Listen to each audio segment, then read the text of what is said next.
दोस्तों, कॉप के बारे में तो आप सभी ने सुना होगा। ये एक वैश्विक संगठन है जो इस बार कॉप 30 होने जा रहा है। इस नंबर का मतलब है ये 30वीं बैठक होने जा रही है जब से कॉप बना है। इसमें 200 से ज़्यादा देश सम्मिलित हैं और कॉप 30 की बैठक ब्राज़ील में होने जा रही है। ऐसे में जो कैलिफोर्निया के गवर्नर हैं, उन्होंने अमेरिका की जो डोनाल्ड ट्रंप की पर्यावरणीय व्यवस्था है उस पर उन्होंने सवाल उठा दिए हैं, क्योंकि इस थीम का जो कॉप 30 की थीम रखी गई है, जो इसका मुद्दा है वो वैश्विक पर्यावरण यानी कि जलवायु परिवर्तन को लेकर के इसकी बैठक होने जा रही है। तो आइए समझते हैं एक बार की खबर क्या आ रही है।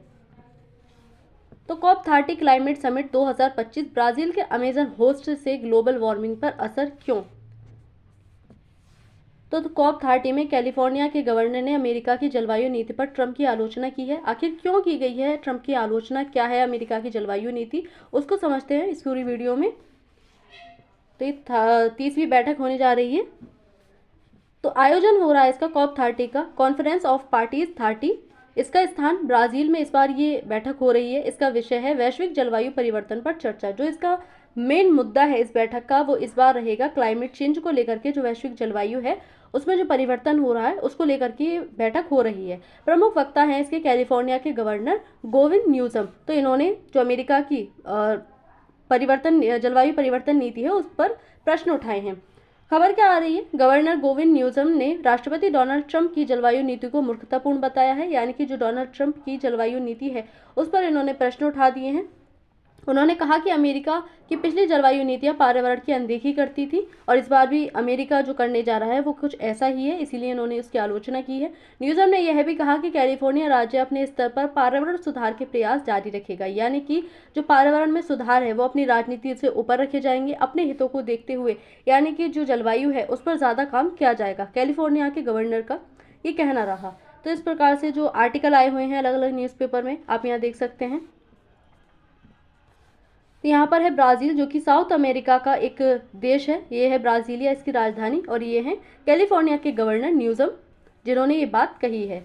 अमेरिका की जलवायु नीति क्या है, तो ट्रंप प्रशासन के दौरान अमेरिका ने पेरिस समझौते से बाहर निकलने का निर्णय लिया था। पेरिस समझौते में भी जो बात हुई थी वो जलवायु परिवर्तन को लेकर के मुद्दे पर हुई थी। पेरिस समझौते से अमेरिका जब से डोनाल्ड ट्रंप आए हैं 2025 में ही, तो उन्होंने इस जो जलवायु नीति है इससे खुद को बाहर रखने की कोशिश की। हम देख रहे हैं जब से ट्रंप प्रशासन आया है तब से जो डोनाल्ड ट्रंप है वो अमेरिका को हर चीज़ से बाहर निकालने की कोशिश कर रहे हैं। जितने भी हमारे वैश्विक संगठन हैं उन सबसे खुद को बाहर निकालने की कोशिश कर रहे हैं। यूएनओ से बात छिड़ी हुई है कि अमेरिका यूएनओ से भी बाहर जा रहा है, डब्ल्यूएचओ से बाहर जा रहा है, क्योंकि अमेरिका के जो डोनाल्ड ट्रंप राष्ट्रपति हैं वो उनका ये कहना है कि अधिकतम जितने भी संगठन हैं उनमें पैसा लगाता है अमेरिका। लेकिन जाहिर सी बात है अमेरिका चलाता भी तो अपनी है, चलती भी तो इन सारे संगठनों में अमेरिका की है। तो पैसे, और फिर सबसे जो विकासशील देश है, विकसित देश है वो अमेरिका है, तो पैसा भी सबसे ज़्यादा अमेरिका ही लगाता है। तो अपने पैसे को बचाने के लिए अमेरिका खुद के जितने भी इनके संगठन हैं जिसमें भी इंक्लूड है अमेरिका, उन सबसे खुद को दूर करने की कोशिश कर रहा है। अमेरिका ये चाह रहा है कि जितना भी पैसा बाहर लग रहा है उसको रोका जाए। इसकी लेकर के हमने देखा कि अलग अलग देशों पर इन्होंने जो है प्रतिबंध लगाया था। जितने भी प्रवासी इनके देश में थे उनको बाहर निकाल दिया था। यानी कि जितना भी पैसा है वो अमेरिका का अमेरिका में ही लगे। जो ट्रंप की ये नीति है ये इस पर काम कर रहे हैं। इसी को लेकर के इन्होंने जो पेरिस समझौता था उससे खुद को बाहर निकालने का कोशिश की। इन्होंने नवीकरणीय ऊर्जा परियोजना में इन्होंने कटौती की थी। नवीकरणीय जो ऊर्जा है यानी कि जो नवीकरणीय संसाधन है, जैसे कि हवा से बिजली बनाना, जो हमारा पानी से बिजली बनती है उससे बिजली बनाना, उस सब में ये कटौती कर रहे हैं पहले की देखते हुए। कार्बन उत्सर्जन नियंत्रण पर काफ़ी नरमी बरती गई है। जो कार्बन उत्सर्जन जो टारगेट पूरा वर्ल्ड लेकर के चल रहा है नेट जीरो वाला, उसमें ये कहीं ना कहीं नरमी बरत रहे हैं, पूरी सख्ताई से उन रूल्स को फॉलो नहीं कर रहे हैं। जबकि सबसे ज़्यादा कार्बन इन्हीं विकसित देशों के द्वारा किया हुआ है। लेकिन अब फिर से ये इसमें नरमी बरत रहे हैं खुद का विकास और भी ज़्यादा करने के लिए, पैसा कमाने के लिए। कैलिफोर्निया की भूमिका क्या रहेगी, तो कैलिफोर्निया ने अपने राज्य में ग्रीन एनर्जी मिशन शुरू किया है। यानी कि ग्रीन एनर्जी पर, यानी कि जो कार्बन को कम करने की नीति है, कार्बन को कम करके जो खुद को विकसित करने की नीति है उस पर काम कर रहे हैं। इसका लक्ष्य इन्होंने बताया कि 2045 तक नेट जीरो उत्सर्जन, नेट जीरो का उत्सर्जन है, यानी कि 2045 तक पूरी तरह से कार्बन को खत्म करना। जो कार्बन से हमारी ग्लोबल वार्मिंग हो रही है, जलवायु परिवर्तन हो रहा है, इतने ज़्यादा चेंजेस हो चुके हैं पूरे विश्व में, उसको कम करने की कोशिश की जा रही है। गवर्नर न्यूज़म का कहना है कि हम जलवायु संकट को राजनीति से ऊपर रखेंगे, यानी कि अपने हितों से ऊपर रखेंगे जलवायु परिवर्तन को। जो जलवायु संकट पूरे विश्व पर मंडरा रहा है, हम देख रहे हैं कि पृथ्वी पहले की अपेक्षा कितनी बदल चुकी है, इतना ज़्यादा टेम्परेचर बढ़ चुका है, मौसम में पूरी तरह से बदलाव हो चुके हैं। तो उसको रोकने के लिए जलवायु परिवर्तन को जो है अपने हितों से ऊपर रखने की कोशिश इन्होंने बताई है। COP30 है क्या? तो COP conference of the parties एक संगठन है, वैश्विक संगठन। इसका आयोजन UNFCCC united nations framework convention on climate change ये करता है। इसमें लगभग 200 देश हैं, 200 देशों से प्लस में ही देश हैं इसमें। तो इसकी जो इस बार की बैठक है COP30 की, वो ब्राज़ील में होने जा रही है। कॉप बैठकों का उद्देश्य क्या है, आखिर क्यों ये होने जा रही है? तो जलवायु परिवर्तन को नियंत्रित करने के लिए वैश्विक नीतियां बनाना, ताकि सभी देश, जो भी कॉप का संगठन है, जितने भी इसमें देश सम्मिलित हैं, उन सबके माध्यम से जो जलवायु परिवर्तन है उस पर रोक लगाई जा सके। इसके लिए नीतियां बनाई जा सके। जो वैश्विक परिवर्तन हो रहा है, जलवायु परिवर्तन हो रहा है, देशों को ग्रीन हाउस गैस उत्सर्जन कम करने के लक्ष्य तय करने के लिए प्रेरित करना।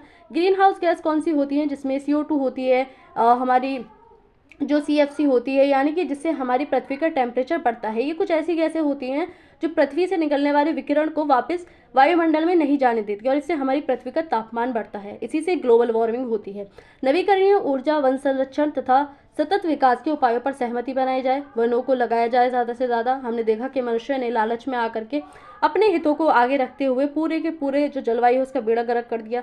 सतत विकास पर काम किया जाए। आने वाली पीढ़ियों के लिए इस पृथ्वी को सुरक्षित किया जाए।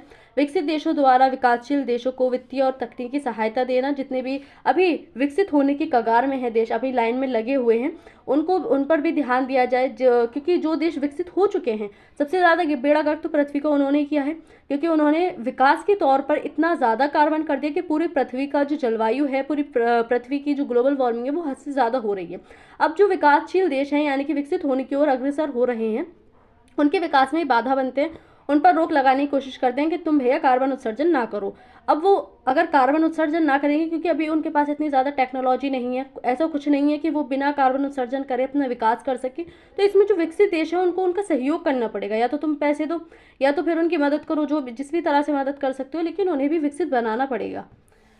जलवायु परिवर्तन होता क्या है? तो जब पृथ्वी की जलवायु प्रणाली जैसे कि तापमान, वर्षा, हवा, समुद्र स्तर में परिवर्तन होता है, तो इसको हम जलवायु परिवर्तन कहते हैं। जैसे पृथ्वी पहले अच्छा खासा नॉर्मल टेम्परेचर था, लेकिन हम देख रहे हैं कि दिन ब दिन जो जलवायु हमारी जो जलवायु है वो गर्म होती जा रही है। जलवायु परिवर्तन हो रहा है, जिससे हवा, जो मौसम है, मानसून का आने का टाइम है वो पूरी तरह से चेंज हो चुका है। सर्दियाँ टाइम पर सर्दियाँ नहीं पड़ती, गर्मी ज़्यादा बढ़ रही है, तो वो जलवायु परिवर्तन होता है। मुख्य कारण क्या है आखिरकार जलवायु परिवर्तन के? तो ग्रीन हाउस गैसों का बढ़ना, जैसे कि CO2, SH4, N2O, इन सारी गैसें बढ़ती हैं, ये होती हैं ग्रीन हाउस गैसें, जिससे तापमान बढ़ता है। वनों की कटाई और भूमि उपयोग में परिवर्तन हो रहा है। ज़्यादा से ज़्यादा मनुष्य इंडस्ट्री लगाने के लिए वनों की कटाई कर देता है। पेड़ों का इस्तेमाल किया जाता है कागज़ बनाने में, पैसों के चक्कर में बहुत ज़्यादा, और जो एग्ज़ाम होते हैं उनके चक्कर में बहुत ज़्यादा पेड़ों की कटाई की जाती है। औद्योगिकरण और शहरीकरण बसाया जा रहा है। जितने भी वन हैं, हमारे जंगल हैं, उनको साफ करके पेट्रोल, डीजल, कोयला जैसे जीवाश्मी ईंधनों का अधिक उपयोग किया जा रहा है। हम देख रहे हैं ज़्यादातर जो व्हीकल हैं उनकी ट्रांसपोर्टेशन बढ़ाया जा रहा है। सबके अपने अपने पर्सनल ट्रांसपोर्टेशन हो चुके हैं, व्हीकल्स हो चुके हैं, जिससे जो हमारा ईंधन है वो बढ़ रहा है। फॉसिल फ्यूल्स को ज़्यादा चलाया जा रहा है। कृषि और पशुपालन से मीथेन गैस उत्सर्जन होती है। जो पशुपालन है वो हमारी जलवायु में भी जो नकारात्मक प्रभाव है वो डालते हैं। प्रभाव क्या पड़ रहे हैं जलवायु परिवर्तन के? तो समुद्र स्तर में वृद्धि हो रही है, क्योंकि हमारी जो पृथ्वी है उसका तापमान बढ़ रहा है। तापमान बढ़ रहा है तो जो हमारी पर्वतों पर, जो हमारे ग्लेशियर हैं, जो पर्वतों पर बर्फ़ जमी हुई है वो पिघल रही है। पिघलने के कारण जो उनका पानी है वो समुद्र में जा रहा है, और समुद्र का स्तर जो है, समुद्र का तल वो पहले से काफ़ी ज़्यादा बढ़ गया है। तो जो द्वीपीय देश हैं, यानी कि जो समुद्र में बसे हुए देश हैं, उनके डूबने का खतरा लगातार बना हुआ है। बाढ़ की संभावनाएं इससे जो है बनी रहती हैं। जैव विविधता में कमी आती है। जल संकट और खाद्य सुरक्षा बनती है। जल का संकट हम देख रहे हैं, जो इंडस्ट्री लगाते हैं, इसके कारण क्या हो रहा है कि पानी को गंदा कर देते हैं, तो शुद्ध जो साफ पानी है, अलवड़ीय जल, वो नहीं रहता। खाद्य सुरक्षा बनती है। विस्थापन प्रयास पड़ता है जब बाढ़ जैसी संरचना आ जाती है, यानी कि सुनामी जैसी जो प्राकृतिक घटनाएं हो रही हैं घटित, उससे क्या होता है कि लोग एक जगह से दूसरी जगह विस्थापित होने के लिए मजबूर हो जाते हैं, अपना रोजगार छोड़कर, अपना घर छोड़ करके। तो इससे प्रवास की बहुत बड़ी समस्या उत्पन्न हो जाती है। कृषि उत्पादन में कमी आ रही है। कृषि जिस प्रकार से पहले चल रही थी सतत तौर पर, वो नहीं हो पा रही है। कृषि उत्पादन में भी लगातार कमी बनी हुई है। जलवायु परिवर्तन के रोकने के उपाय क्या हो सकते हैं? नवीकरणीय ऊर्जा का उपयोग, जैसे कि वायु द्वारा अगर हम विद्युत बनाएं, बजाय कोयले को जला करके, कार्बन को जला करके, जो हमारी वायु द्वारा है और जल द्वारा है, इनके द्वारा अगर विद्युत का निर्माण किया जाए। वृक्षारोपण और वन रक्षण, ज़्यादा से ज़्यादा पेड़ लगाए जाने चाहिए। जो वन कटाई है उसको रोका जाना चाहिए। सतत कृषि को अपनाना चाहिए। जैव कृषि को, जैविक जो कृषि होती है उसको अपनाना चाहिए। जल प्रबंधन का निर्माण करना चाहिए। जो हमारा जल है, अलवड़ीय जल, उसको अपनाना चाहिए। पेरिस्कोप सम्मेलन जैसे जो संगठन हैं उनमें ज़्यादा से ज़्यादा नीतियाँ बनाई जानी चाहिए। वैश्विक तौर पर सभी देशों को इसमें सहयोग करना चाहिए। नेट जीरो को लक्ष्य जो कि सभी देशों को अपनाना चाहिए, यानी कि जो कार्बन है उसको जीरो उत्सर्जन उसका किया जाना चाहिए। भारत पर जलवायु परिवर्तन का प्रभाव क्या है? तो मानसून पैटर्न में अस्थिरता आई है। मानसून हम देख रहे हैं कि कभी भी किसी भी टाइम पर एंट्री करता है भारत में, किसी भी टाइम पर जाता है। खासतौर पर ऐसे टाइम पर आता जाता है जब हमारी कृषि के उठने का टाइम होता है, तो उससे हमारी कृषि का जो पैटर्न है वो भी पूरी तरह से बदल जाता है। क्योंकि जो हमारा देश है वो कृषि प्रधान देश है भारत, और कृषि प्रधान देश होने के साथ साथ मानसून पर अधिक निर्भर करते हैं भारत के किसान। हीट वेव जैसी जनहानि से जो है भारत को प्रभावित हो रहा है। कृषि संकट, धान, गेहूं, दलहन उत्पादन पर इसका प्रभाव देखा जा सकता है, क्योंकि मानसून ही बिगड़ चुका है। तो उससे जो कृषि है, कृषि संकट उत्पन्न हो रहा है। तटीय क्षेत्रों में बाढ़ व चक्रवात की तीव्रता बढ़ रही है। हमने अभी कुछ दिन पहले देखा, पश्चिम बंगाल में एक चक्रवात आया। भारत में जो बंगाल की खाड़ी है, इससे बंगाल की खाड़ी में से जो चक्रवात हैं वो आते रहते हैं। हिमालय पारिस्थितिकी तंत्र में खतरा बना हुआ है। जो हिमालय है, हिमालय में जो बर्फ़ है उसकी बर्फ़ पिघल रही है। भारत ने इसको लेकर के जो पहल की है, इसमें मिशन लाइफ चलाई गई, लाइफ स्टाइल फॉर एनवायरनमेंट, यानी कि जो हमारा पर्यावरण है, पर्यावरण के तौर पर अपने लाइफ स्टाइल को जिया जाए। पेड़ लगाना, एक पेड़ माँ के नाम पर जो भारत ने पहल शुरू की है, ज़्यादा से ज़्यादा पेड़ लगाए जा रहे हैं। सार्वजनिक परिवहन, यानी कि जो पब्लिक ट्रांसपोर्टेशन है उसका अधिक से अधिक उपयोग किया जाए, ना कि पर्सनल लेके जाया जाए। प्लास्टिक पर रोक लगाई गई है। प्लास्टिक से हमने देखा कितनी जो हानियाँ हैं वो होती हैं।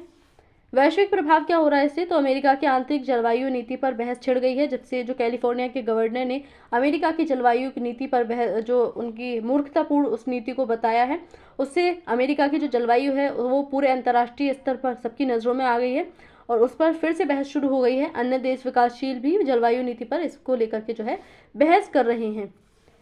तो जलवायु परिवर्तन आज की सबसे बड़ी चुनौती बन गया है, और ये केवल आज की ही चुनौती नहीं है, आने वाले जो टाइम है, यानी कि भविष्य में भी हमारी जो पृथ्वी है उसके लिए और भी ज़्यादा संकट पैदा करेगा। राजनीतिक मतभेदों के बावजूद सभी देशों को मिलकर काम करना होगा। जितने भी अपने अपने मतभेद हैं वो अलग तरफ रहे, लेकिन जलवायु वाले मुद्दे पर सभी देशों को एक साथ आकर जो है इस पर नीति बनानी होगी, एक साथ चलना होगा। COP30 ने यह दिखाया कि स्थानीय नेता भी वैश्विक बहस को दिशा दे रहे हैं, यानी कि जो हमारी जलवायु है इसको लेकर के सभी देशों को साथ में आना चाहिए। कोशिश करनी चाहिए कि सभी मिलकर के इस पर नीति बनाएं। अपने अपने देशों में नेट जीरो जैसी जो रणनीतियां हैं उनको अपनाना चाहिए। कार्बन को जीरो करने की उत्सर्जन है, और जो विकासशील देश है उनको विकसित देशों को चाहिए कि वो विकासशील देशों का हाथ पकड़ के आगे बढ़ने की कोशिश करें। तो आज की इस वीडियो में इतना ही। Thank you.